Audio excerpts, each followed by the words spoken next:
Bonjour YouTube, dans cette vidéo nous allons voir le schéma de Bernoulli. Qu'est-ce que c'est que le schéma de Bernoulli, qu'on appelle aussi les... attendez, je vérifie juste que l'on soit bien au bon endroit. Voilà, c'est ici, probabilité, succession d'épreuves indépendantes, schéma de Bernoulli.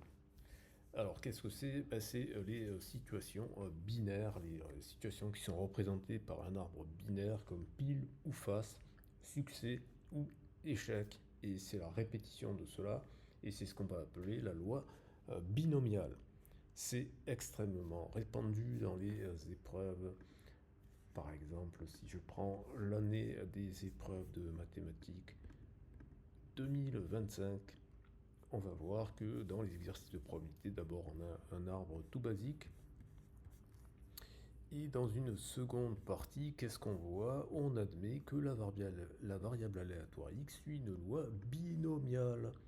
Donc c'est quelque chose qui revient assez régulièrement. Alors, donc, schéma de Bernoulli, on revoit le programme, il faut savoir calculer les coefficients binomiaux, il faut savoir connaître la formule P de x égale K et le nombre de façons de choisir K éléments parmi n fois la probabilité de succès à la puissance K fois la probabilité d'échec, souvent notée Q1 moins P. À la puissance n moins K, calculer l'espérance, c'est n fois P et la variance n fois P fois Q ou n fois P facteur de 1 moins P. Et l'écart-type, bon ça c'est facile, il suffit de faire la racine carrée une fois qu'on connaît la variance. Donc ça il faut savoir le démontrer au passage. Voilà, on rappelle que deux événements sont indépendants si et seulement si P de A inter B est égal à P de A fois P de B.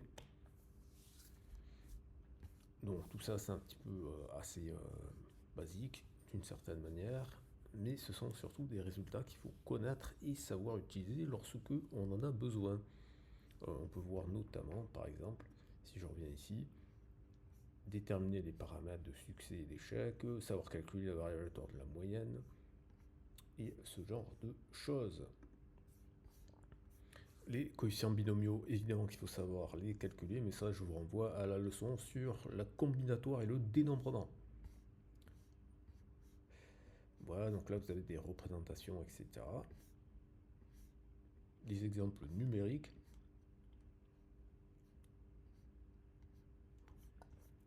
Un arbre binaire de probabilité.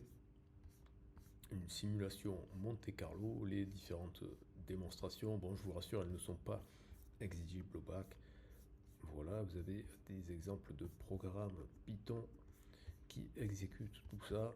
Voilà, que vous pouvez exécuter, télécharger pour installer sur votre propre machine. Ensuite, vous avez un petit QCM pour vous tester en fait. Parce qu'il ne faut pas rester passif à regarder, il faut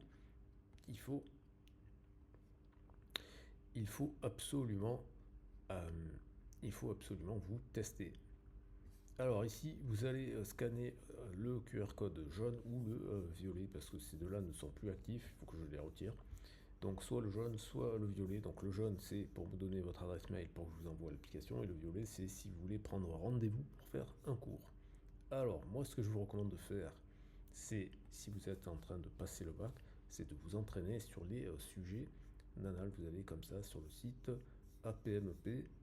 Je vous mettrai le lien en description. Vous avez l'année complète. Alors, au moment où j'enregistre cette vidéo, les épreuves de 2026 ne sont pas encore sorties, mais même si elles étaient sorties, là, vous avez les 19 épreuves de l'année 2025 et elles sont les 19 corrigées. Donc, il faut foncer, il faut faire un maximum d'exercices pour que vous soyez à l'aise et que vous vous aperceviez en fait qu'il y a des régularités.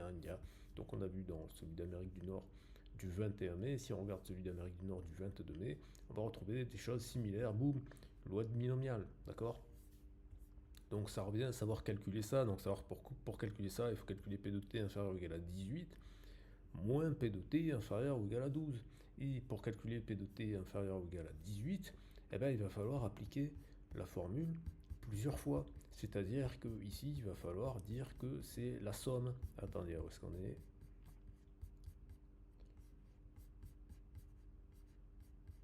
Voilà, ça c'est la formule pour l'égalité. Si vous voulez que ça soit P de x inférieur ou égal à, par exemple, P, il va falloir faire la somme de K égale 0 jusqu'à P. D'accord? Donc il y a quand même ce petit travail qui peut être demandé, ça va pas forcément tomber tout cuit. Voilà, donc ça c'était un exemple pour l'Amérique du Nord du 22 mai. Ensuite, apparemment ils ont eu un problème le 22 mai, donc il y a un sujet de secours, bah, tant mieux, ça fait plus de sujets pour s'entraîner. D'accord? Donc là vous avez un arbre binaire. Donc ça c'est probabilité conditionnelle comme vous avez vu en première. D'accord? Mais après, qu'est-ce qu'on oublie? Blablabla, on s'intéresse à un échantillon de 20 personnes au hasard. La population est assez importante pour qu'on puisse assimiler ce choix à un tirage successif avec remise. Boum, ça veut dire épreuve successive de Bernoulli. Donc ça veut dire loi binomiale. On a X, la loi de la variable aléatoire, déterminer la loi. Bah oui. Justifier, bah oui, c'est une loi binomiale. D'accord? Donc des fois c'est dit explicitement, des fois c'est implicite, c'est à vous de le deviner. Donc il faut être à l'aise avec ça. Donc la partie A, ça c'est probabilité conditionnelle, on fait l'arbre, blablabla. Et après ici, qu'est-ce qu'on nous dit? Boum, Sn suit une loi binomiale. Donc ça revient tout le temps. Ok? Abonnement, pouce vers le haut, partage, commentaire et bon courage.